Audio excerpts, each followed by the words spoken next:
ஆண்டவரும் இரட்சகருமாகிய இயேசு கிறிஸ்துவின் நாமத்தினாலே எம்பிடி மினிஸ்ட்ரி சார்பாக இந்த யூடியூப் நிகழ்ச்சிக்கு உங்களை வரவேற்கிறோம். எப்போதும் கூட ஆண்டவருடைய பரிசுத்த ரத்தம் நம்மை சுத்திகரிக்கும்படி அவருடைய ரத்தத்துக்காக நம்ம எழுவிசை மன்றாடலாமா? நம்முடைய கர்த்தராகிய இயேசு கிறிஸ்துவின் ரத்தம் ஜெயம். நம்முடைய கர்த்தராகிய இயேசு கிறிஸ்துவின் ரத்தம் ஜெயம். நம்முடைய கர்த்தராகிய இயேசு கிறிஸ்துவின் ரத்தம் ஜெயம். நம்முடைய கர்த்தராகிய இயேசு கிறிஸ்துவின் ரத்தம் ஜெயம். நம்முடைய கர்த்தராகிய இயேசு கிறிஸ்துவின் ரத்தம் ஜெயம். நம்முடைய கர்த்தராகிய இயேசு கிறிஸ்துவின் ரத்தம் ஜெயம். நம்முடைய கர்த்தராகிய இயேசு கிறிஸ்துவின் ரத்தம் ஜெயம். வல்லமை உண்டு உண்டு அற்புத வல்லமை இயேசுவின் ரத்தத்தால். வல்லமை உண்டு உண்டு அற்புத வல்லமை இயேசு கிறிஸ்துவின் ரத்தத்தினால். There is power, wonder working power in the blood of the Lord. There is power, wonder working power in the precious blood of the Lord. Hallelujah. இப்போதும் கூட இந்த நிகழ்ச்சியினுடைய ஆசீர்வாதத்திற்காக நம்ம இருக்கிற மகள் யூனிஸ் ரிச்சர்ட் ஒரு ஆரம்ப ஜெபம் செய்வார்கள். அன்புள்ள பரம தகப்பனே, இந்த செப்டம்பர் மாதத்தோட 2வது புதன்கிழமைக்காக நன்றி செலுத்திக்கிறோம் தகப்பனே. இந்த மாலை வேலை கூட இயேசு சுவாமி நீங்கள் ஆசீர்வதித்து தர வேண்டுமாய் கூட ஜெபிக்கிறோம் தகப்பனே. வார்த்தை வெளிவர வேண்டுமாய் கூட நாங்கள் ஜெபிக்கிறோம். எல்லா தடைகளையும் நீக்கி போடுங்க. இந்த ப்ரோக்ராம் பல ஆயிரம் நபர்களைத்தோட ஆண்டவரே நாங்கள் உங்களுடைய கட்டளைகளையும் கற்பனைகளும் என் தேவன் கிருபை பாராட்டுவீராக. ஆண்டவரே உமக்கு நன்மை வரும் என்ற செய்தியை ஆண்டவரே தேவரீர் எங்களுக்கு ஆசீர்வதித்து தருப்பாரு நாங்கள் ஜெபிக்கிறோம். இயேசுவின் மூலம் ஜெபிக்கிறோம் நல்ல பிதாவே, ஆமென். ஒரு சில அறிவிப்புகளை உங்களுக்கு தெரிவிக்கிறோம். ஒவ்வொரு மாதத்திலேயும் எம்பிடி மினிஸ்ட்ரி சார்பாக 1ஆம் தேதி மாலை 7 மணிக்கும் 2வது புதன்கிழமை மாலை 7 மணிக்குமாக 2 யூடியூப் நிகழ்ச்சிகளை நாம் செய்திகளாக கொடுக்கிறோம். இவைகளை பாருங்கள். எம்பிடி மினிஸ்ட்ரிஸ் டைப் பண்ணி நீங்கள் சப்ஸ்கிரைப் பண்ணி கொள்ளும்படி, மற்றவர்களுக்கும் இதை அறிமுகப்படுத்தும்படி உங்களை அன்போடு வேண்டிக் கொள்கிறோம். அது மாத்திரமல்லாது எம்பிடி மினிஸ்ட்ரி சார்பாக பகுதி வாரியாக சில சுவிசேஷ கூடுகைகளை நாம் நடத்தி வருகிறோம். ஒவ்வொரு மாதமும் 1வது புதன்கிழமை மாலை 6லிருந்து 8 மணி வரைக்கும் சென்னையினுடைய வடக்கு பகுதியில் இருக்கிற திருவெற்றியூர் தேரடி அருகே இருக்கிற ஏகவள்ளி அம்மன் கோயில் தெரு 1வது பில்டிங்கில் ஒய்எம்சிஏ ஹால் ஒன்று இருக்கிறது. அதில் ஒரு சுவிசேஷ கூட்டத்தை நடத்தி தனிஜபம் செய்து அனுப்புகிறோம். அதே போல் 3வது புதன்கிழமை ஒவ்வொரு மாதத்திலேயும் கிழக்கு தாம்பரம் கேம்ப் ரோடு நுழைவு வாயிலில் இருக்கக்கூடிய மார்ஸ் மெட்ரிகுலேஷன் ஸ்கூலில் ஒரு கூட்டத்தை மாலை 6லிருந்து 8:30 மணி வரைக்கும் நடத்தி அதிலையும் தனிஜபம் செய்து அனுப்புகிறோம்.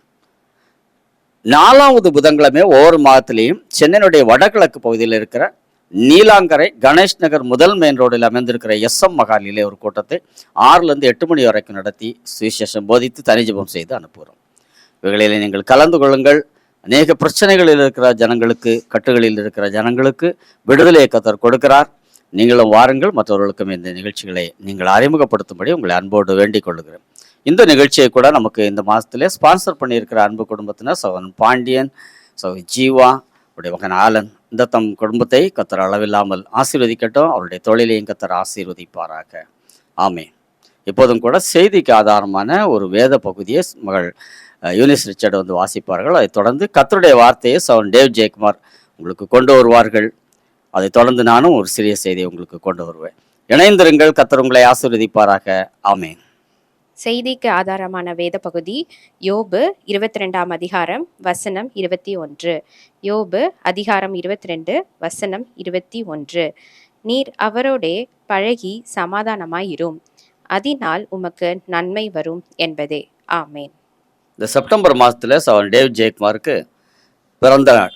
அதே போல் இந்த நிகழ்ச்சியை ஸ்பான்சர் பண்ணுகிற சகோதரன் பாண்டியன் அவர்களுக்கும் இந்த மாதத்தில் 26ஆம் தேதியில் பிறந்த நாள். இந்த 2 பேருக்காக நாம் ஒரு விஷயம் ஜெபிக்கலாம். நீங்களும் கூட இணைந்து கொள்ளுங்கள். கர்த்தருடைய ஊழியக்காரர்களுடைய சுகத்தை விரும்புகிற தேவனாகிய கர்த்தாவே உமக்கு நன்றி செலுத்துகிறோம். நீடித்த சுகவாழ்வை கொடுத்து அவர்களை பலப்படுத்தும் சுவாமி. ஊழியக்காரர்களுடைய கால்கள், சுவிசேஷகனுடைய பாதங்கள் எவ்வளவு அழகாக இருக்கிறது என்று மலை மேல் அழகாக இருக்கிற அவருடைய கால்களை குறித்து சொல்லியிருக்கிறேன். கர்த்தர் ஊழியம் செய்தது போல பல இடங்களுக்கும் உலகம் எங்கிலும் போய் தொடர்ந்து ஊழியங்களை செய்து நிறைவேற்ற இன்னும் கால்களில் பலன் உண்டாகும்படி செய்யும். அவர் உன் கால்களை மான்கால்களாக்கி உயர்தளத்தில் நடக்க பண்ணுவார் என்று ஆபகுக்கு 3:19 சொல்லியிருக்கிறேன். இந்த கால்களை மான்கால்களாக்கி உயர்தளத்திலே நீர் நடக்க பண்ண செய்ய போவதற்காக நன்றி. பூமி எங்கிலும் ஊழியம் செய்ய இன்னும் பலனையும் சுகத்தையும் ஆரோக்கியம் தாரும். கண்களிலே தெளிவை தாரும். யோசுவாவுக்கு, காலேபுக்கு, மோசேக்கு கொடுத்த பலன், கண் தெளிவு, சரீரத்தில் பலன், ஆரோக்கியத்தை கட்டளையிடும்படியாக நாங்கள் ஜெபிக்கிறோம். தொடர்ந்து ஊழியங்களை நிறைவேற்ற நிறைய ஊழிய அழைப்புகளையும் ஊழியத்துக்கான வாய்ப்புகளையும் கர்த்தர் ஏற்படுத்தி தரும்படி கிருபை வரங்கள் இன்னும் வல்லமையாக கூர்மையாக செயல்படும்படியாக நாங்கள் வேண்டிக் கொள்கிறோம். உமக்கே துதிக்கான மகிமையை செலுத்துகிறோம். இயேசுவின் நாமத்தினாலே ஜெபங்கேளும் பிதாவே, ஆமென், ஆமென். கண்களை மூடி நாம் ஜெபிக்கலாம். எங்களை அதிகமாய் நேசிக்கிற அன்பின் பரலோக பிதாவே, இந்த நேரத்துக்காக நாங்கள் நன்றி செலுத்துகிறோம். செப்டம்பர் மாதம் 2வது புதன்கிழமைக்காக நாங்கள் நன்றிகளையும் தோத்திரங்களையும் ஏறெடுக்கிறோம். கர்த்தருடைய ஆசீர்வாதங்கள் இதுவரைக்கும் இந்த 9 மாதம் வரைக்கும் எங்களை தாங்கினதுக்காக நாங்கள் நன்றி செலுத்துகிறோம்.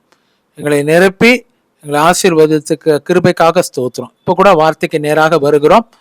ஆண்டவரே, வசனமானது எங்களோடு கூட பேச இடைப்பட கர்த்தர் எங்களுக்கு உதவி செய்யும். உடைய வார்த்தையை நாங்கள் கேட்க கிருபைத்தாரும்.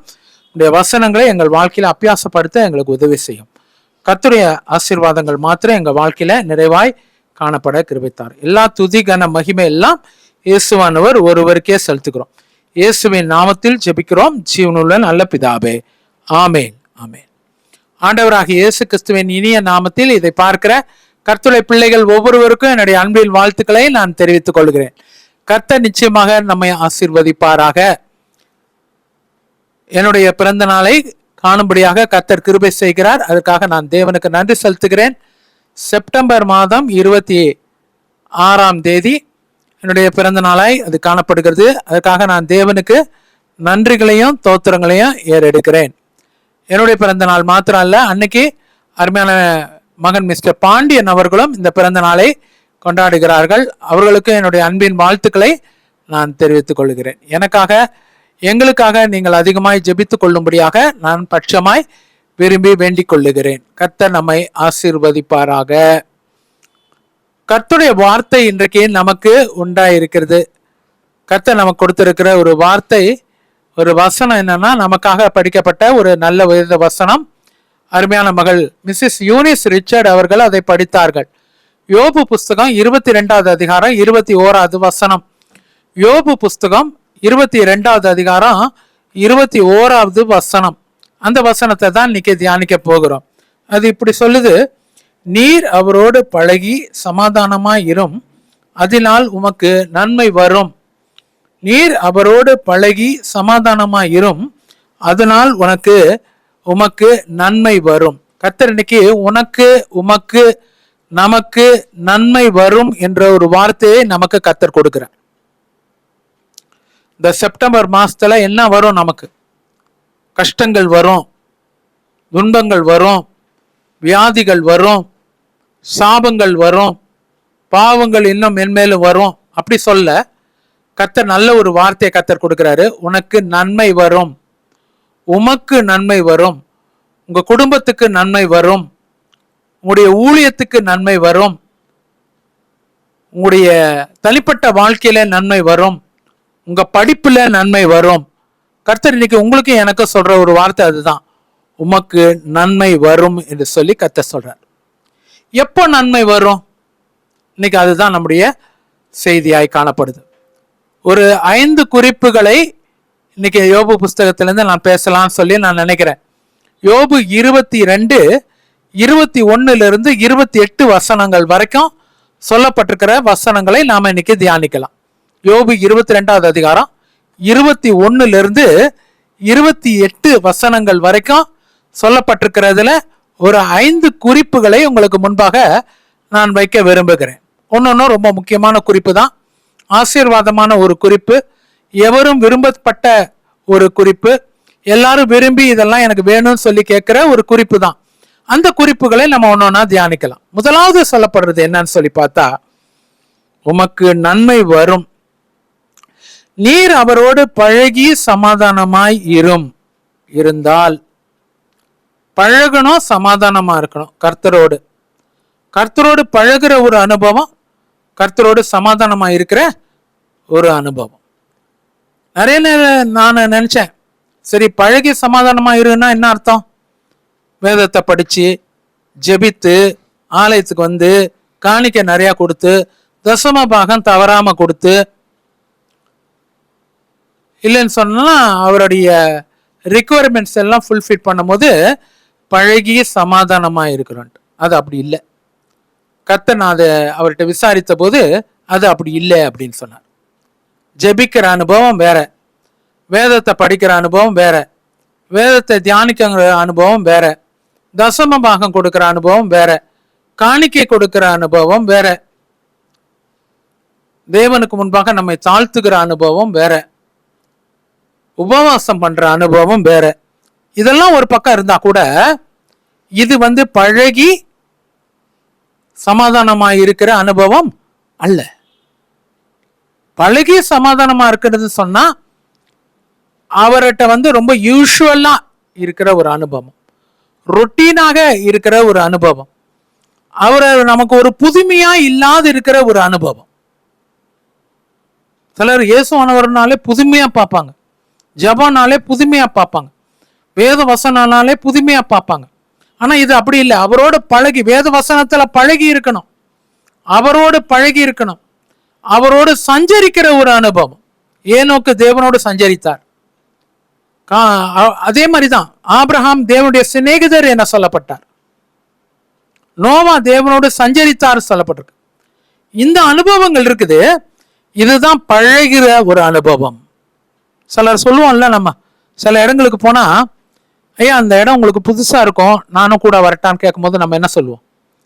ஏன் புதுசெல்லாம் இல்லை, அது எனக்கு பழகின இடம் தான், எனக்கு அது நல்லாவே தெரியும், அந்த இடத்துக்கு நான் போயிருக்கிறேன், அந்த நபர்களை நான் பார்த்துருக்கிறேன், அவர்களோடு நான் என்ன செஞ்சிருக்கேன், பழகி இருக்கிறேன். அது மாதிரி தான் இயேசுவானவர்னா ஏதோ ஒரு புதுமையா சம்திங் நியூ அப்படி இல்லை, இஸ் ஆஸ் யூஷுவல். அதுதான் கர்த்தர் இன்னைக்கு பழகுற ஒரு அனுபவம். ரெண்டாவது சமாதானமா இருக்கிற ஒரு அனுபவம். சிலர் வேதத்தை படிப்பாங்க, ஜெபிப்பாங்க, உபவாசிப்பாங்க, தசம பாகம் காணிக்க கொடுப்பாங்க, கர்த்தரை தேடுவாங்க, எல்லாம் பண்ணுவாங்க. ஆனா உள்ளுக்குள்ள ஒரு ரஃப் ஓடிக்கிட்டே இருக்கும் சில நேரத்துல. அதுதான் இங்க சமாதானமா இல்லாத ஒரு அனுபவம். சமாதானம்னா நமக்கும் அவருக்கும் அப்படியாக ஸ்பிரிட்ல ஒரே லெவல் இருக்கிறது. இது ரொம்ப கஷ்டமான ஒரு காரியம். அது ஏன் எதுக்குன்னே கேட்காத ஒரு வாழ்க்கை தான் அவரோட பழகி சமாதானமா இருக்கிற ஒரு வாழ்க்கை. நிறைய நேரத்துல நம்ம நினைக்கிறோம்ல, நான் நினைப்பேன், நான் இவ்வளவு ஜெபம் பண்ணிட்டு இருக்கிறேன், இவ்வளவு பைபிள் வாசிச்சுட்டு இருக்கிறேன், இவ்வளவு உபவாசிக்கிறேன், இவ்வளவு ஊழியம் செய்யறேன், கர்த்தருக்கு முன்பாக என்னை தாழ்மையோட வச்சிருக்கிறேன், ஆனா இன்னும் கூட இதெல்லாம் சிலதெல்லாம் எனக்கு கிடைக்கல. ஏன் இதெல்லாம் தேவன் செய்யல? வாய் விட்டு அவர்கிட்ட கேட்கலனாலும் மனதளவுல இருக்கு இல்ல, அது என்னது இருக்குதுன்னு சொன்னா பழகிய சமாதானமா இல்லைன்னு அர்த்தம். ஒண்ணுமே கேட்கக்கூடாது. அதுதான் சுப்ரீம் ஸ்டேஜ் ஆஃப் ஸ்பிரிச்சுவாலிட்டி. ஒண்ணுமே இருக்கக்கூடாது. உம்முடைய சித்தம் ஆகட்டும் ஆண்டவரே, ஏன் சித்தம் இல்லை, உம்முடைய சித்தத்தின்படி எனக்கு ஆக கடவுது. அதுதான் சமாதானமா இருக்கிறது. அவருடைய சித்தத்தை take God's will as it is. கர்த்தருடைய சித்தம் எப்படியோ அதை அப்படியே எடுத்துக்கிறது. அதுதான் சமாதானமா இருக்கிற ஒரு அனுபவம். பழகணும். சமாதானமா இருக்கும் போது யாரும் கொண்டு வந்து நன்மையை குழந்தை வைக்க வேண்டாம். குழந்தை பாக்கியன்ற நன்மை, சொந்தமாக வீடுன்ற ஒரு நன்மை, சொந்தமாக பிசினஸ் என்ற ஒரு நன்மை, சொந்தமாக ஊழியன்ற ஒரு நன்மை, சொந்தமாக திருமண வாழ்க்கை, நல்ல ஒரு குடும்ப வாழ்க்கைன்ற நன்மை, நல்ல ஒரு உத்தியோகன்ற நன்மை, அது உம்மை தேடி வரும். பழகி சமாதானமாயிரு, உமக்கு நன்மை வரும். இதுதான் தேவன் இன்னைக்கு சொல்ற காரியம். முக்கியமா சமாதானமா இருக்கணும்னு சொல்லி தேவன் விரும்புகிறார். நிறைய நேரத்துல எல்லாம் செய்யறோம், சித்தத்தின்படி தான் செய்யறோம், ஆனா பழகிறது இல்லை, சமாதானமா இருக்கிறது இல்லை. இன்னைக்கு கர்த்தர் ஏன் எதுக்குன்னு கேட்காதபடிக்கு அவருடைய விருப்பத்தை அப்படியே நம்ம வாழ்க்கையில நிறைவேறும். இன்னைக்கு மறிக்கணும்னு சொல்லி இருந்து விருப்பம் இருந்ததுன்னா அதுக்கு கூட ஒப்பு கொடுக்கணும்னு சொல்லி தேவன் விரும்புகிறார். இன்னைக்கு இல்ல ஆண்டவரே, ஏன் இன்னைக்கு, நாளைக்கு பார்க்கலாம், அடுத்த வருஷம் பார்க்கலாம், இல்லைங்க, அது சமாதானமா இருக்கிறது இல்லை. சமாதானமா இருக்கிறதுன்னு சொன்னா 100% submission to the will of God. அவருக்கு முழுமையாக நம்மை அர்ப்பணிக்கிற ஒரு காரியம். தேமானியனாகிய எலிபாஸ் அதுதான் அங்க சொல்றார். இதை யாருக்கு சொல்றாங்கன்னா, தேமானியனாகிய எலிபாஸ் யோபுக்கு சொல்ற காரியம். யோபு 22:1 எடுத்து பாத்தீங்கன்னா தெரியும். தேமானியனாகிய எலிபாஸ் யோபுவை நோக்கி சொல்ற ஒரு முதல் ஆலோசனை, அது முதல் ஆசீர்வாதம், உமக்கு நன்மை வரும். இரண்டாவது ஒரு ஆசீர்வாதத்தை குறித்து பார்க்கலாம். யோபு 22:23. யோபு 22:23, சர்வ வல்லவரிடத்தில் மனம் திரும்பினால் திரும்ப கட்டப்படுவீர். அடுத்த ஆசீர்வாதம், second blessing, you will be rebuild. சர்வ வல்லவரிடத்திலே நீ மனம் திரும்பினால் திரும்ப கட்டப்படுவீர். மறுபடியும் உன்னை கட்டுவிப்பேன், நீ கட்டப்படுவாய். எரேமியா 31:2 3 அதான் பார்க்கிறோம். அநாதி சிநேகத்தால் உன்னை சிநேகித்தேன், காருண்யத்தினால் உன்னை இழுத்துக் கொள்கிறேன், மறுபடியும் உன்னை கட்டுவிப்பேன், நீ கட்டப்படுவாய். இங்கேயும் அதுதான் சொல்றார். நீ சர்வ வல்லவரிடத்திலே திரும்பினால், மனம் திரும்பினால் திரும்ப கட்டப்படுவீர். இன்னைக்கு தேவன் யோபு மூலியமாக நமக்கு கொடுக்கிற ஒரு ஆலோசனை, நானும் நீங்களும் சில காரியங்கள்ல மீண்டுமாய் திரும்ப கட்டப்படணும்னு சொல்லி ஆவியானவர் விரும்புறார். பிசாசு நிறைய காரியங்களை இடிச்சுட்டான். ஊழியத்தை இடிச்சுட்டான், குடும்பத்தை இடிச்சுட்டான், கணவன் மனைவி உறவுகளை இடிச்சுட்டான், பெற்றோர் பிள்ளைகள் உறவுகளை இடிச்சுட்டான், பிசினஸை இடிச்சுட்டான், படிப்பை இடிச்சுட்டான், பாதியில நிறுத்தி போட்டான். நல்லா படிச்சுட்டு இருந்தவங்க படிக்க முடியல. பிலிசூனியங்கள் தலை தூக்கிடுச்சு, மாந்திரிகத்தின் கிரியைகள் தலை தூக்கிடுச்சு. என்ன செய்யறதுன்னு தெரியல. ஆவியானவர் இன்னைக்கு உங்களுக்கு சொல்ற காரியம், சர்வ வல்லவர் இடத்துல நீ திரும்பினால், if you return to the Lord, தேவனிடத்துல நானும் நீங்களும் மனம் திரும்பும் போது கர்த்தர் நம்மை மீண்டுமாய் கட்டி எழுப்புகிற தேவனாய் காணப்படுகிறார். Then you will be rebuild. எந்த ஊழியத்தை விட்டோமோ அதுக்கு மீண்டுமாய் வரணும். எந்த தசம பாகம் காணிக்கை நிறுத்தணுமோ அதை மீண்டுமா கொடுக்கணும். எந்த ஊழியத்தை கர்த்தர் உங்களுக்கும் எனக்கும் கையில கொடுத்தாரோ அதை மீண்டுமா செய்யணும். எந்த உறவுகள் நம்ம விட்டு போச்சோ மீண்டுமா அந்த உறவுகள்கிட்ட மன்னிப்பு கேட்டு வரணும். எந்த படிப்பு நிறுத்தப்பட்டதோ அந்த படிப்பு மீண்டுமாய் நம்ம கைக்கு வரணும், மீண்டுமா எடுத்து படிக்கணும். மறுபடியும் நீ ஆதியிலே கொண்டிருந்த அன்பை விட்டாய் என்று உன் பேரில் எனக்கு ஒரு குறை உண்டு. எபேசு சபையின் தூதனுக்கு இயேசுவானவர் சொல்ற ஒரு வார்த்தை, 2:7 வெளிப்படுத்தல் 2:7 தான் சொல்லுது. 6:7, ஆதியிலே கொண்டிருந்த அன்பை விட்டாய் என்று உன் பேரில் எனக்கு ஒரு குறை உண்டு. நீ இன்ன நிலைமையிலிருந்து விழுந்தாய் என்பதை அறிந்து மீண்டுமாய் ஆதியிலே செய்த கிரியைகளை மீண்டுமாய் செய்வாயாக. அதுதான் சர்வ வல்லவரிடத்துல மனம் திரும்புறதுன்றது. முதல்ல சில காரியங்கள் செய்துட்டு இருந்தோம். ஆலயத்துக்கு ஒழுங்கா போனோம். 8:30 மணி ஆலயம்னா 8:15 போனோம் இல்லையா? இப்போ 8 மணி ஆலயம்னா 9 மணிக்கு தானே போறோம். ஆலயத்துக்கு போக முடியல. சர்வ வல்லவரிடத்துல திரும்பணும்னு சொல்லி தேவன் விரும்புகிறார். 15 நிமிஷம் முதல்ல ஜபத்துக்கு பதிலாக 1 மணி நேரம் ஜபம்லாம் ஓடிட்டு இருந்தது. கண்ணு மூடி கண்ணு திறந்து பார்த்தா 9 to 10 மணி வரைக்கும் ஜபம் பண்ணிட்டு இருந்தோம். இப்போ அப்படி இல்லை. 5 நிமிஷம் பண்றது ரொம்ப கஷ்டமா இருக்குது. வேதத்தை 40 பக்கம் 50 பக்கம் உட்கார்ந்து ஒரு நேரம் வாசித்தவங்க எல்லாம் இப்போ ஒரு 5 பக்கம் வாசிக்கிறதுக்குள்ளாக்க போதும் போதும் மூச்சு வாங்கிடுது இல்லையா? ஆதியிலே செய்த கிரியைகளை மீண்டுமாய் செய்வாயாக, நீ இன்ன நிலைமையிலிருந்து விழுந்தாய் என்று சொல்லி. இதுக்கு நிறைய பேருக்கு கர்த்தர் சொல்ற ஒரு வார்த்தை தான், சர்வ வல்லவரிடத்துல திரும்பு, நான் மறுபடியும் உன் பிசினஸ் பழையபடி வந்துடும், உன்னுடைய வேலை பழையபடி வந்துடும், உன் சம்பாத்தியம் பழையபடி வந்துடும், உன்னுடைய சந்தோஷம் பழையபடி வந்துடும், உன்னுடைய சமாதானம் பழையபடி வந்துடும், உன்னுடைய சுகம் பழையபடி வந்துடும். சுகவீனமா இருக்கிறேன் நினைக்காதீங்க, கர்த்தர் சுகத்தை மீண்டுமாய் கொடுக்கிற தேவனா இருக்கிறார். ரிமலா கராபா கலா கரா திகா ஓ ராபா கலாமா ராபா கலா ஓ ராகலா கராமா ரிபா லேபா ஓ ரிபாலா கராபா ராஷபா எல்லாத்தையும் மீண்டுமாய் பெற்றுக்கொள்றீங்க. இழந்து போன வீட்டை பெற்றுக்கொள்றீங்க, இழந்து போன ஊழியத்தை பெற்றுக்கொள்ளுகிறீங்க, இழந்து போன வேலையை பெற்றுக்கொள்ளுகிறீங்க, இழந்து போன சமாதானத்தை பெற்றுக்கொள்ளுகிறீங்க, இழந்து போன சந்தோஷத்தை பெற்றுக்கொள்ளுகிறீங்க. மீண்டுமாய் கர்த்தர் ஒரு பரிசு பொருளை போல கர்த்தர் உங்க கையில கொண்டாந்து கொடுக்கிறார். சர்வ வல்லவரிடத்துல திரும்புங்கள், மறுபடியும் கட்டப்படுவீர்கள். மூன்றாவது ஒரு ஆலோசனை, தூளை போல வெள்ளியையும் பசும் பொன்னை போல ஒப்பீரின் தங்கத்தையும் நீ சேர்த்து வைப்பீர். அதுதான் தூளை போல தங்கத்தையும் பசும் பொன்னை போல ஒப்பீரின் தங்கத்தையும் நீ சேர்த்து வைப்பீர். தங்கம் பொண்ணு கோல்டு அதான் அங்க சொல்லப்படுது. இல்லைன்னா பொருளாதார ஆசீர்வாதம். மூன்றாவது, முதல்ல நன்மைகள் வரும்.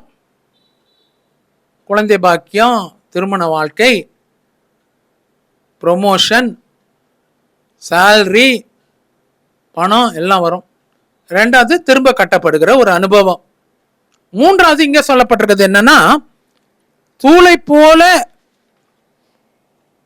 பொன்னையும் ஆற்று கற்களை போல ஒப்பீரின் தங்கத்தையும் சேர்த்து வைப்பீர். ஒப்பீரின் தங்கம் ஆற்று கற்களை போல, ஆத்துல கிடக்கிற கல் இருக்குது பாருங்க, அது போல தங்கம் கிடைக்கும்ன்றார். இன்னைக்கு தங்கம்லாம் எங்கேயோ போயிடுச்சு விலை. சமீபத்தில் கூட அது ஒரு சவரன் 1,00,000 சொல்லி நான் கேள்விப்பட்டேன். அப்படிப்பட்ட ஒரு சூழ்நிலை இருக்குது. ஆனா கர்த்தர் ஆற்று கற்களை போல ஒப்பீரின் தங்கத்தை நீ சேர்த்து வைப்பேன்னு சொல்றாரு. அப்ப பொருளாதாரம் உனக்கு. சாலமன் நாட்களிலே வெள்ளி ஒரு பொருளாக எண்ணல, வெறும் கோல்டு மட்டும்தான் அங்க எண்ணப்பட்டது. கர்த்தர் சொல்றாரு, வெள்ளியும் என்னுடையது, பொன்னும் என்னுடையது. ஆகாய் தீர்க்க தரிசன புஸ்தகம் 2வது அதிகாரம் 8வது வசனத்துல தான் பாக்குறோம். பொன்னியும் என்னுடையது, வெள்ளியும் என்னுடையதுன்னு சொல்றாரு. இன்னைக்கு அதுதான் இங்க சொல்லிட்டு இருக்கிறார். சர்வ வல்லவர் இடத்துல நானும் நீங்களும் மனம் திரும்பும் போது திரும்ப கட்டப்படுகிறது மாத்திரம் இல்ல, ஆற்று கற்களை போல ஒப்பீரின் தங்கத்தை நாம் சேர்த்து வைக்கிற ஒரு சூழ்நிலை. இல்லைன்னா பொன்னும் வெள்ளியும் வீடு தேடி வரும். கேளாத ஐஸ்வர்யத்தை சாலமனுக்கு கொடுத்தது போல உங்களுக்கும் கேளாத ஐஸ்வர்யத்தை கர்த்தர் உங்களுக்கு கொடுக்கிற ஒரு தேவனாய் காணப்படுகிறார். மூணாவது ஆசீர்வாதம் அதுதான். பொண்ணு வெள்ளி மாத்திரம் இல்ல, அப்படின்னா உங்களுக்கு வேண்டிய பணம் கூட கொடுக்கப்படும். இல்ல, பிள்ளைகளுக்கு ஃபீஸுக்கு வேண்டிய பணம், வீடு வாடகைக்கு கொடுக்க வேண்டிய பணம், சொந்தமாக வீடு டியூ கட்ட வேண்டியது ஒரு பணம். ரஞ்சித்னு ஒரு பேரை பார்க்குறேன், டியூ கட்ட முடியாதபடிக்கு கிட்டத்தட்ட 9 மாசம் ஆயிடுச்சு.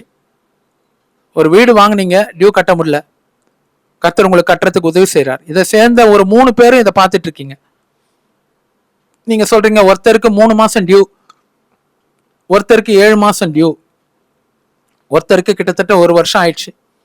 டியூ கட்ட முடியாத இருக்கிற ஒரு சூழ்நிலை. டியூன்னு சொன்னா இஎம்ஐ கட்ட முடியல, வீடு ஜப்திக்கு போயிடுற நிலைமை இருக்குது. கர்த்தருக்கு மனம் திரும்புங்க, தேவனத்துல திரும்பி ஜபத்துக்கு வாங்க, ஆதியில செய்த கிரியைகளை செய்யுங்க, கர்த்தர் எல்லாத்தையும் நான் மாற்றி போடுவேன், உன்னுடைய அரியஸ் எல்லாம் நான் தருவேன்னு சொல்றார். ஒப்பீரின் தங்கத்தையும் தூளை போல பொன்னையும் ஆற்று கற்களை போல தங்கத்தையும் நீர் சேர்த்து வைப்பீர். கர்த்தர் இன்னைக்கு எல்லாத்தையும் மீண்டுமா தர தேவனா இருக்கார். Your finance will be blessed this month. From this month onwards your finance will be blessed. அவனுடைய பொருளாதாரம் ஆசீர்வதிக்கப்பட்டிருக்கும் மகனே. 4வது ஒரு காரியத்தை குறித்து பார்க்கலாம். நீர் அவரை நோக்கி விண்ணப்பம் பண்ணி அவர் உமக்கு செவி கொடுப்பார். 22:27 நீர் அவரை நோக்கி விண்ணப்பம் பண்ண அவர் உமக்கு செவி கொடுப்பார். இது ரொம்ப முக்கியமானது இல்ல? கர்த்தரை நோக்கி நானும் நீங்களும் விண்ணப்பம் பண்ணும்போது அதான கிறிஸ்டியன் லைஃபே, அதான ஜப வாழ்க்கை, அதான விண்ணப்பம், அதுதானே வேண்டுதல், அதானே கூப்பிடுறதுக்கு ஒரு பதில் இல்லையா? தேவனிடத்திலிருந்து அதானே நம்ம நினைக்கிறோம். நான் கூப்பிடும் போது உடனடியாக அவர் என்ன பண்ணும்? பதில் கொடுக்கணும். இதான் அங்க சொல்லப்ப, நீர் அவரை நோக்கி விண்ணப்பம் பண்ண அவர் உமக்கு செவி கொடுப்பார். He will give a heed to you. அவருடைய செவிகள் உன்னுடைய கூப்பிடுதலுக்கு திறந்திருக்கும். அதுதான் அங்க சொல்லப்பட்டிருக்கு. நானும் நீங்களும் அவரை நோக்கி கூப்பிடும் போது அவருக்கு காது கேளாதவன் போல இருப்பது இல்லை, காதுல வாங்காதவர் போல இருப்பது இல்லை. நாம் அவரை நோக்கி விண்ணப்பம் பண்ணும்போது அவர் நமக்கு செவி கொடுக்கிற ஒரு தேவனா இருக்கிறார். When we call unto him, he will definitely hear our cry and he will answer. உடனடியாக அவர் நமக்கு பதில் கொடுக்கிற ஒரு தேவனா இருக்கிறார். இந்த செப்டம்பர் மாசத்துல இது நடக்கும் உங்களுக்கு எனக்கும். கர்த்தர் இந்த செப்டம்பர் மாசத்தை அப்படியாக ஆசீர்வதித்து கர்த்தர் கொடுப்பாராக.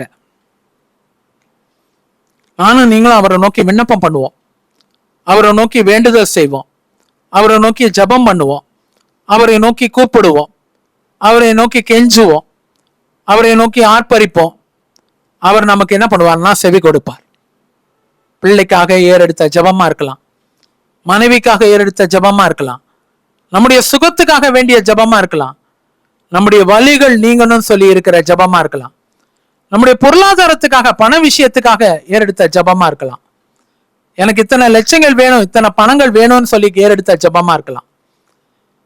அது எந்த விண்ணப்பமா இருந்தாலும் அவரை நோக்கி நானும் நீங்களும் கூப்பிடும்போது அவர் நமக்கு செவி கொடுக்கிற ஒரு தேவனா இருக்கிறார். நிச்சயமா செவி கொடுப்பாருங்க. இதுதான் அங்க சொல்லப்பட்டிருக்கிற 4வது ஆசீர்வாதம். முதல் ஆசீர்வாதம் என்னன்னு சொல்லி பார்த்தா நமக்கு நன்மை வரும். 2வது ஆசீர்வாதம் நம்ம திரும்ப கட்டப்படுவோம். எதெல்லாம் பிசாசு இடிச்சானோ, மனுஷர்கள் இடிச்சாங்களோ அதெல்லாம் திரும்ப கட்டுவார். 3வது காரியம் நம்முடைய பொருளாதாரம், ஒப்பீரியின் தங்கத்தை சேர்த்து வைக்கிற ஒரு அனுபவம். 4வது ஒரு ஆசீர்வாதம், நாம் அவரை நோக்கி கூப்பிடும் போது அவர் நமக்கு செவி கொடுப்பார். கடைசியாக ஒரு ஆசீர்வாதம் 28வது வசனத்துல ஒரு ஆசீர்வாதம் சொல்லப்பட்டிருக்கு. நீர் ஒரு காரியத்தை நிர்ணயம் பண்ணினால் அது உமக்கு நிலை வரப்படும். ஏதாவது நம்ம ஒரு காரியம் நிர்ணயம் பண்றோம் நம்ம குடும்பத்துக்காக, திருமண காரியமா இருக்கலாம், இல்லைன்னா ஒரு பிரேயர் மீட்டிங்காக இருக்கலாம், ஜப கூட்டமா நம்ம நிர்ணயம் பண்ணியிருக்கலாம், இல்லைன்னு சொன்னா ஒரு ஞானஸ்நான பங்கனாக இருக்கலாம், இல்லைன்னு சொன்னா ஒரு வீடு பிரதிஷ்டை கிரக பிரவேசம் அதை நிர்ணயம் பண்ணியிருக்கலாம். அது என்னவாகும்? நிலைவரப்படும். இல்லைன்னு சொன்னா அது உங்களுக்கு வாய்க்கும், அது தாமதிக்காது, அது ஆசீர்வாதமா இருக்கும். அதுதான் தேவன் இன்னைக்கு சொல்ற காரியம். ஒரு காரியத்தை நீங்க நிர்ணயம் பண்ணினால் அது நிறைவேறப்படும். எந்த காரியமா இருந்தாலும் அதுல ஒரு வெளிச்சம் இருக்கும்னு சொல்லி அந்த வசனம் முடியுது. There will be light of the Lord in that. அது இருள் அடைந்து இருப்பது இல்லை. கர்த்தர் இன்னைக்கு 5வது ஆசீர்வாதமாக அதை தரார். நீங்க எந்த காரியத்தை வேணாலும், எவ்வளவு செலவு பண்ணி செய்றீங்க இல்லையா, எவ்வளவு பிரயாசம் எடுத்து செய்றீங்க இல்லையா, ஒரு சீமந்தம் காரியமா கூட இருக்கலாம். உங்க மகளுக்கு ஒரு நல்ல டெலிவரி இருக்கணும்னு ஒரு பிரேயர் மீட்டிங், அதான் சீமந்தம் இல்லையா. சீமந்தம்னா ஏதோ ஒரு தவறான ஒரு வார்த்தை நினைக்க வேண்டாம். அத மற்ற ஜனங்கள் அப்படி நினைக்கிறாங்க. ஆனா நம்ம என்ன நினைக்கிறோம்? ஒரு பிரேயர் மீட்டிங், மகளுக்கோ இல்ல நம்ம பிள்ளைக்கோ ஒரு பிரேயர் மீட்டிங் டெலிவரிக்கு முன்னாடி வைக்கிறோம், அதுதான் அந்த சீமந்தம் சொல்றோம். நீங்க நிர்ணயம் பண்ணீங்கன்னா, வீடு கிரக பிரவேசம் நிர்ணயம் பண்ணீங்கன்னா, உங்க வீட்டுல ஒரு ஜப கூட்டம் நிர்ணயம் பண்ணீங்கன்னா, ஒரு காரியத்தை நீங்க நிர்ணயம் பண்ணீங்கன்னா அது நிலைவரப்படும். கர்த்தர் நிலைவர பண்றதுன்னா he will stabilize it, he will make it to happen. அதான் முக்கியம். அவர் அதை நடத்தி தருவார். கர்த்தர் அந்த கிரகப்பிரவேசத்தை நடத்துவார், கர்த்தர் அந்த ஜப கூட்டத்தை நடத்துவார், கர்த்தர் அந்த ஊழியத்தை நடத்துவார். இதுதான் முக்கியம். அதுல ஒரு வெளிச்சம் இருக்கும். 5 ஆசீர்வாதங்கள். நாம் அவரோடு பழகி சமாதானமா இருந்தா நன்மை வரும். நம்ம சர்வ வல்லவரிடத்துல திரும்பினா மீண்டுமாய் கட்டப்படுவோம். சர்வ வல்லவரிடத்துல திரும்பும் போது ஒப்பீரின் தங்கத்தை சேர்ப்போம். 4வது, நாம் அவரை நோக்கி கூப்பிடும் போது அவர் நமக்கு செவி கொடுப்பார். 5வது சொல்லப்பட்டிருக்க ஒரு ஆசீர்வாதம் என்னன்னு சொல்லி பார்த்தா, நம்ம காரியத்தை நம்ம நிர்ணயம் பண்ணினா அது நிலைவரப்படுத்துவார். கண்களை மூடி நாம் ஜெபிக்கலாம். நல்ல தேவனே, இந்த நேரத்துக்காக நாங்கள் நன்றிகளையும் தோத்திரங்களையும் ஏறெடுக்கிறோம். ஆண்டவரே, எலிபாஸ் கொடுத்த ஒரு ஆலோசனை யோபுக்கு. அநேக நேரத்தில் நாங்கள் நினைக்கிறோம் எலிபாஸ் யோபு பேசுனது போல நிதானமா பேசலன்னு சொல்லி எலிபாஸை நாங்கள் கடிந்து கொள்ளுகிறோம். கர்த்தர் கூட அதான் சொன்னீங்க, என் தாசனாகிய யோபு பேசினது போல நீங்க என்னை குறித்து நிதானமாய் பேசவில்லை. ஆனா எவ்வளவு நிதானமா பேசி இருக்கிறாரு சில காரியங்கள். இதையே நிதானம் இல்லைன்னு சொல்லி கர்த்தர் சொன்னா, அப்ப நாங்க பேசுற பேச்செல்லாம் எப்படி இருக்கும்? அப்போ கர்த்தர் இன்னைக்கு பெரிய காரியங்களை செய்யறதுக்காக ஸ்தோத்திரம்பா. ஆண்டவரே, எலிபாஸ் அன்னைக்கு கொடுத்த ஆலோசனை இன்னைக்கு எங்களுக்கு அது நேராக வந்திருக்குது. அன்னைக்கு யோபுக்கு போனது இன்னைக்கு எங்களுக்கு அந்த ஆலோசனை வந்திருக்குது. அதுக்காக நாங்கள் நன்றி செலுத்துக்கிறோம். அளவில்லாமல் ஆசீர்வதிப்பீராக. தேவகரம் கூட இருக்கிறதுக்காக ஸ்தோத்திரம். ரிச்சர்ட், கர்த்தர் உங்களுக்கு முதல் ஆசீர்வாதத்தை தரார். நீங்க மறுபடியும் கட்டப்படுவீங்க. இந்த வருஷத்துல 2025-2026 கர்த்தர் உங்களுக்கு ஒரு நல்ல ஒரு வாகனத்தை தரார். வாகனம் போது ஒரு 4 வீலர், நல்ல ஒரு பெரிய வசதியான ஒரு வாகனத்தை தரார். ஒரு உத்தியோகத்துல உயர்த்தப்படுவீங்க. உங்க ஊழியங்கள் மேம்படும், அதுல வெளிச்சம் இருக்கும். கர்த்தர் இன்னைக்கு ரிச்சர்டுக்கு அதை கர்த்தர் கொடுக்கறதுக்காக நன்றி. வாஞ்சோடு வந்து உட்கார்ந்து இருக்கிற அன்பு மகன், நீ சாட்சியாக நிறுத்துறாரு கர்த்தர் உன்னை. கர்த்தர் இன்னைக்கு செய்யறதுக்காக ஸ்தோத்திரம். பிரபாகர்னு சொல்லி ஒரு பேரை பார்க்கிறேன். உங்க ஃபுல் பேரு பிரபாகர் டேவிட், ஆனா உங்களை பிரபாகர்னு தான் எல்லாம் கூப்பிடுறாங்க. மீண்டுமாய் கட்டுகிறார் கர்த்தர். பிசாசு ஒரு 7 காரியங்களை எடுத்து போட்டு ஒன்றுமில்லாமல் நாசமாக்கி வச்சிருக்கிறான். கர்த்தர் மீண்டுமாய் கட்டுகிறதுக்காக ஸ்தோத்திரம். ஒரு நபரை பார்க்கிறேன், காரணமே இல்லாம நுர தள்ளிக்கிட்டே இருக்குது.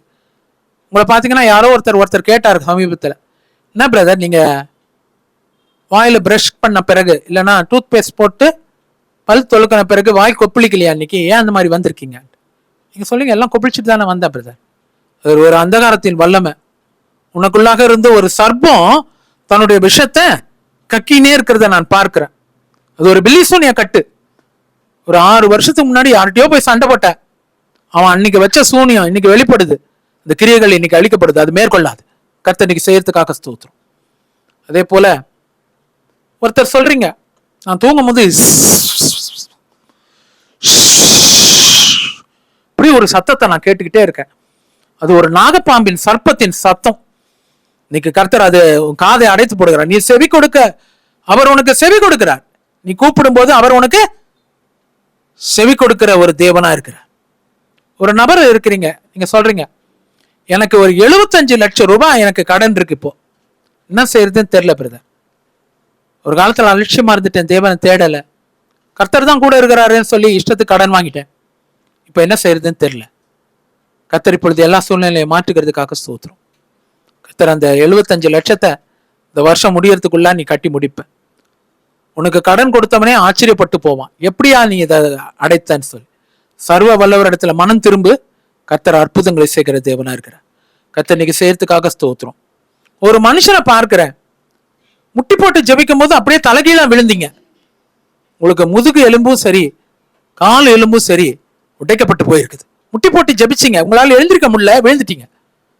கர்த்தர் உங்களுக்கு மீண்டுமாய் பழைய நிலைமையை கர்த்தர் கொடுக்கறதுக்காக கால்கள் வலுவடையும், முதுகுல இருக்கிற எல்லா போராட்டங்கள் நீருங்க.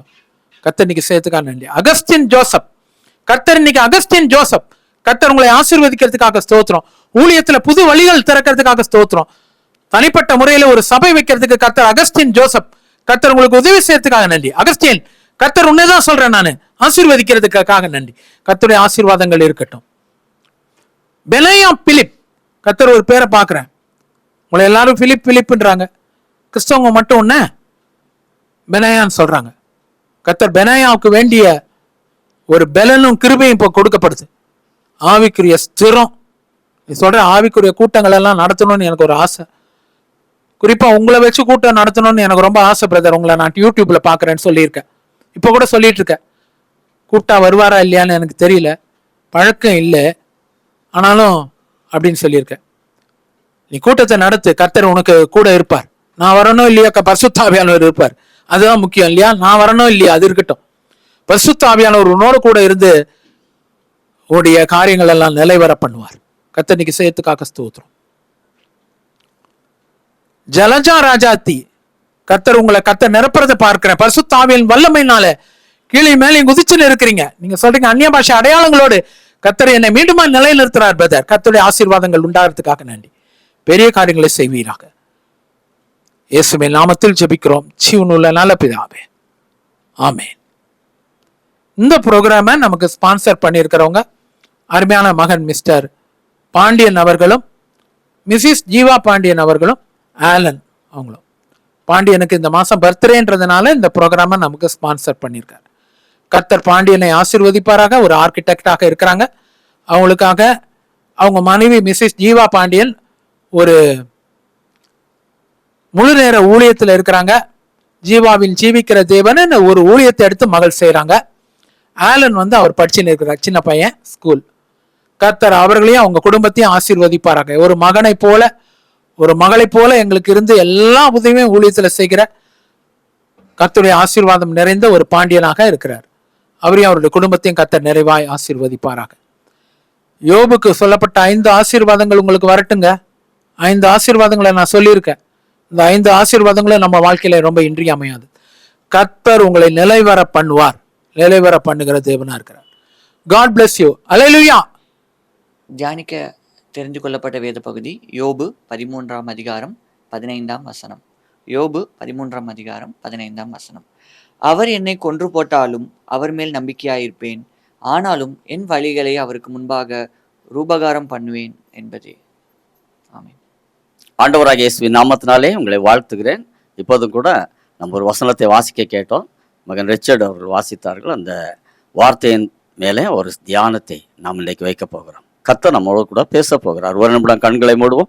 எங்கள் அன்பின் நல்ல ஆண்டவரே, இப்போதும் கூட வாசிக்கப்பட்ட அந்த வசனத்தின் மூலமாக கர்த்தர் எங்களோடு கூட பேசும்படியாய் இடத்திலே நாங்கள் மன்றாடுகிறோம். கர்த்தருடைய ஆவியானவர் பேசுவீராக. அடியேன் என்னை தரை மட்டும் தாழ்த்துகிறேன்.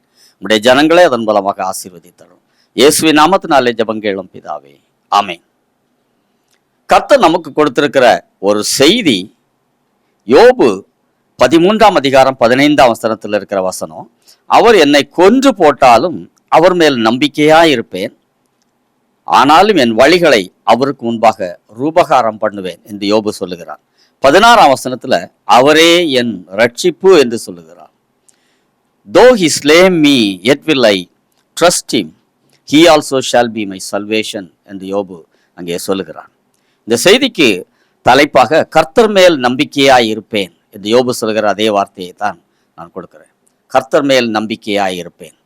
கர்த்தர் மேல் நம்பிக்கை, அதுதான் யோபுனுடைய உறுதியாக இருந்தது. பிரியமானவர்களே, நம்முடைய நம்பிக்கையும் அதுவாகவே இருக்க வேண்டும் என்று கர்த்தர் விரும்புகிறார். சில வசனங்களை அதில் தியானிக்கலாம். அந்த வசனத்தை நான் வாசிக்கிறேன். அவர் என்னை கொன்று போட்டாலும் அவர் மேல் நம்பிக்கையாய் இருப்பேன். யோபு சொல்லுகிற வார்த்தை. அப்படி என்ன யோபுக்கு வந்தது? எந்த நம்பிக்கையின் அடிப்படையில் யோபு இந்த வார்த்தையை சொல்லுகிறார்? அவருடைய சூழ்நிலையில, கடுமையான சூழ்நிலை, அவருடைய மனைவி அவரோடு இருக்க அவருடைய 10 பிள்ளைகளும் இறந்து போனார்கள். பிசாசு எல்லாவற்றையும் அழித்து போட்டான். அவருடைய சொத்துக்கள், ஆடு மாடுகள், ஒட்டகங்கள், கழுதைகள் எல்லாவற்றையும் பிற ஜனங்கள் வந்து அபகரித்து கொண்டு போய்விட்டார்கள். எல்லா செல்வத்தையும் இழந்து போன சூழ்நிலையிலையும் கூட யோபு கர்த்தரிடத்துல உறுதியாக இருந்தார். பின்பு பிசாசு அவருக்கு வியாதியை போட்டார். அதிலேயும் அவர் உறுதியாக இருந்தார். அந்த சூழ்நிலையிலே அவர் சொல்லுகிறார், கர்த்தர் மேல் நம்பிக்கையாயிருப்பேன். அவர் என்னை கொன்று போட்டாலும் அவர் மேல் நம்பிக்கையாயிருப்பேன். அது என்ன நம்பிக்கையின் அடிப்படையில் அப்படி சொல்கிறார் என்று பார்க்கலாம். யோபு 1:1 கர்த்தரே அவரை குறித்து ஒரு சாட்சி கொடுக்கிறார். யோபுவினுடைய உத்தமத்தை குறித்து கர்த்தரே ஒரு சாட்சி கொடுக்கிறார். யோபு 1:1 ஊத்ஸ் தேசத்திலே யோபு என்னும் பெயர் கொண்ட ஒரு மனுஷன் இருந்தான். அந்த மனுஷன் உத்தமனும் சன்மார்க்கனும் தேவனுக்கு பயந்து பொல்லாப்புக்கு விலகுகிறவனுமாய் இருந்தான் என்று அங்கே சொல்லப்பட்டிருக்கிறது. யோபு 1:21-22 கர்த்தர் அவரை குறித்து ஒரு சாட்சியை அங்கே கொடுத்திருக்கிறார். யோபு 1:8 வசனம் 2-3 2 இடத்துல கர்த்தர் சாட்சி கொடுத்திருக்கிறார். முகாந்திரமில்லாமல் அவனை நிர்மூலமாக்கும்படி நீ என்னை ஏவின போதிலும் அவன் இன்னும் தன் உத்தமத்திலே உறுதியாய் நிற்கிறான் என்று கர்த்தர் சொல்லுகிறார். இந்த 2 இடத்துலையும் யோபுவை குறித்து கர்த்தரே சாட்சி கொடுக்கிறார்.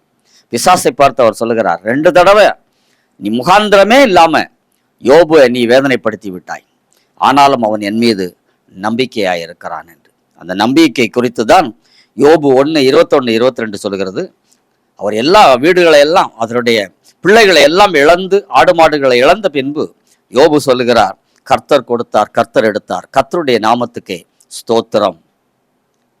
இவை எல்லாவற்றிலும் 22ஆம் வசனம் சொல்கிறது, இவை எல்லாவற்றிலும் யோபு பாவம் செய்யவும் இல்லை, தேவனை பற்றி குறை சொல்லவும் இல்லை. யோபு பாவம் செய்யவில்லை, தேவனை பற்றி குறை சொல்லவும் இல்லை. கர்த்தர் கொடுத்தார், கர்த்தர் எடுத்தார், கர்த்தருடைய நாமத்துக்கு ஸ்தோத்திரம் என்று சொல்லிவிட்டார். எவ்வளவு பெரிய இழப்பு! மிகப்பெரிய ஒரு செல்வந்த தன்னுடைய எல்லா செல்வத்தையும் இழந்து போன பின்பு லகுவாக அப்படி சொல்லிவிட்டார். இதுதான் அடிப்படையாகவே கர்த்தர் மீது அவர் வைத்திருக்கிற நம்பிக்கை. இந்த அடிப்படையில் தான் அவர் சொல்கிறார், அவர் என்னை கொன்று போட்டாலும் அவர் மேல் நான் நம்பிக்கையாய் இருப்பேன் என்று. வியாதியின் மேல் அவர் எப்படி நம்பிக்கையாக இருந்தார், வியாதியின் மத்தியில கர்த்தர் மேல் எப்படி நம்பிக்கையாக இருந்தார் என்று யோபு 2:10 சொல்லுகிறது. தேவன் கையிலே நன்மையை பெற்ற நாம் தீமையையும் பெற வேண்டாமோ என்றான். இவைகள் எல்லாவற்றிலும் யோபு தன் உதடுகளினால் பாவம் செய்யவில்லை என்று வேதம் சொல்லுகிறது. இவை எல்லாவற்றிலும் யோபு தன் உதடுகளினால் பாவம் செய்யல, வாயை திறக்கவே இல்லை. சிந்தனையில் வேணா ஓடிட்டு இருந்திருக்கும், ஏன் இப்படி எல்லாம் நடக்குது. ஆனால் வாயை திறந்து ஒரு வார்த்தையும் கர்த்தருக்கு விரோதமாக அவர் பேசாதபடிக்கு தன்னை பாதுகாத்து கொண்டார். பிரியமானவர்களே, தேவன் கையிலே நன்மையை பெற்ற நாம் தீமையையும் பெற வேண்டாமோ என்று தன் மனைவியிடத்திலே அவர் சொல்லுகிறார்.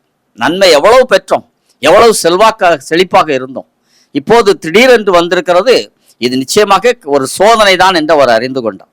ஆகவே சொல்லுகிறார், நன்மையை பெற்ற நாம் தீமையையும் பெற வேண்டாமோ என்று சொல்லி அதையும் கூட அப்படியே வைத்து விட்டார். எல்லாம் கர்த்தர் மேல வைத்திருக்கிற நம்பிக்கை.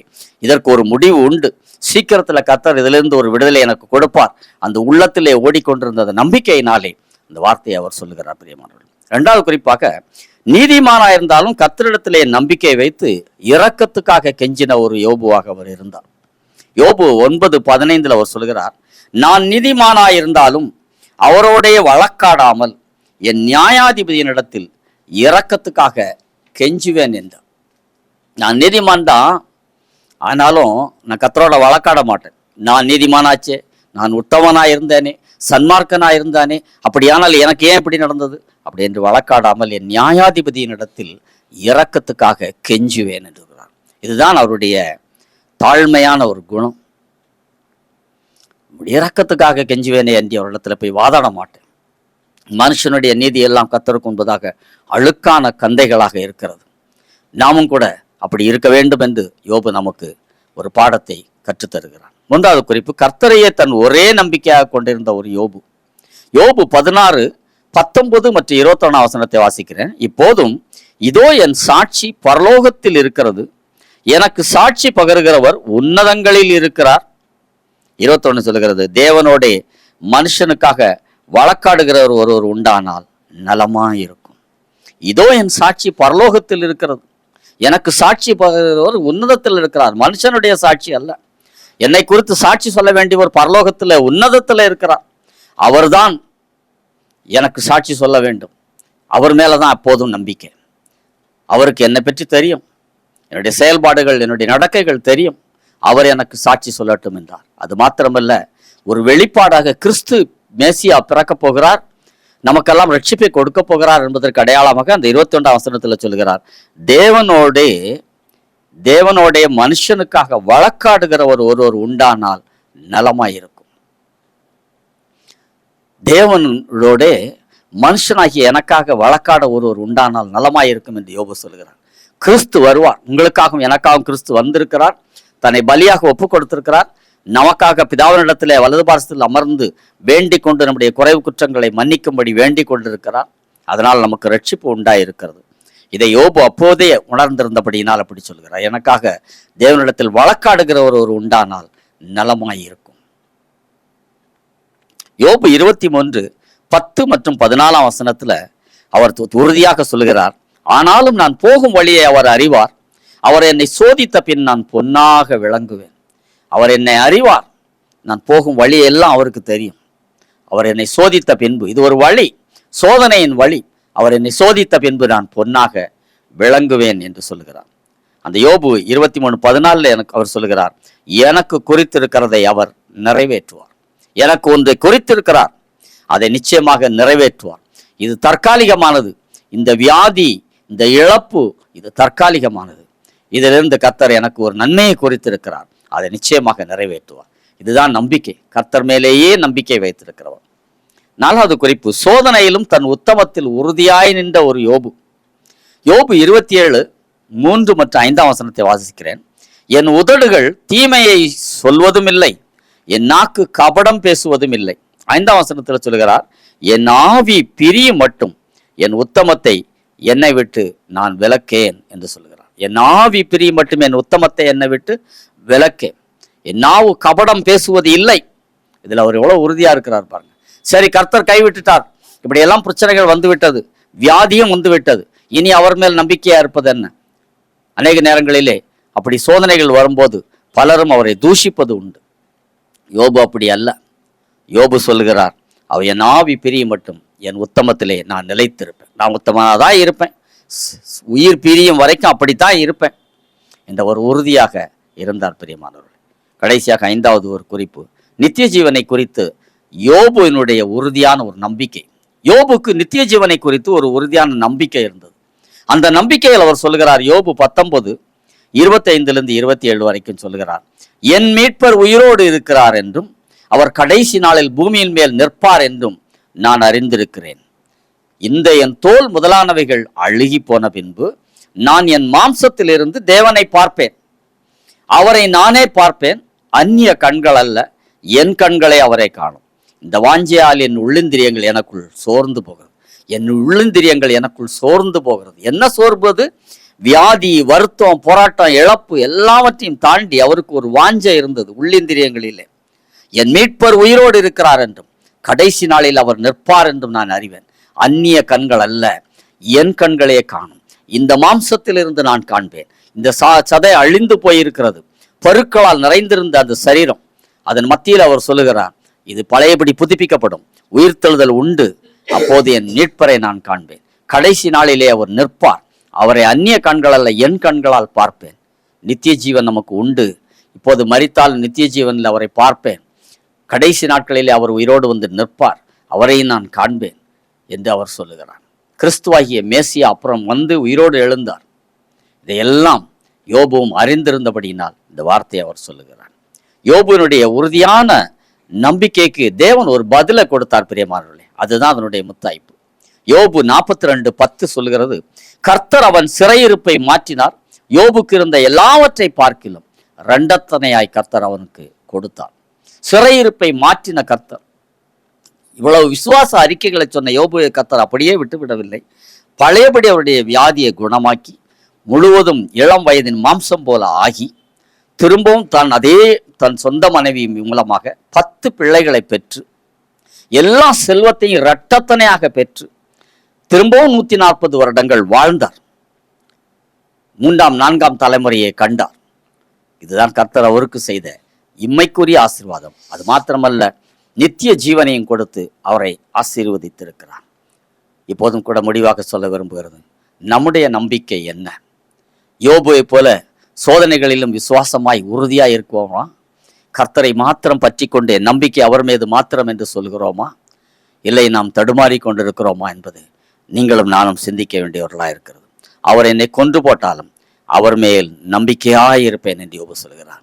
அதையே நாம் சொல்வோமா? அவர் என்னை கொன்று போட்டாலும் அவர் மேல் நம்பிக்கையா இருப்பேன். சோதனைகள் வரலாம், வேதனைகள் வரலாம், போராட்டங்கள் வரலாம், பிரச்சனைகள் வரலாம், கடன்கள் வரலாம், தொல்லைகள் வரலாம், பலவிதமான நெருக்கங்கள் வரலாம். ஆனாலும் கர்த்தர் மேல் நம்பிக்கை வைத்திருக்கிற மனுஷன் அசைக்கப்படுவதில்லை. அவர் என்னை கொன்று போட்டால் அவர் மேல் நம்பிக்கையா இருப்பேன். என்ன நேர்ந்தாலும் நான் அவர் மேல் தான் நம்பிக்கையா இருப்பேன். அந்த நம்பிக்கையிலிருந்து விலகுவது இல்லை. அவரை குற்றம் சொல்வதும் குறை சொல்வதும் இல்லை என்று நாம் உறுதியேற்போம். ஜெபிக்கலாம். எங்கள் அன்பின் நல்ல ஆண்டவரே, இப்போதும் யோபுவின் மூலமாக எங்களுக்கு விசுவாசத்தை குறித்து நீர் சொல்லி இருக்கிறேன்.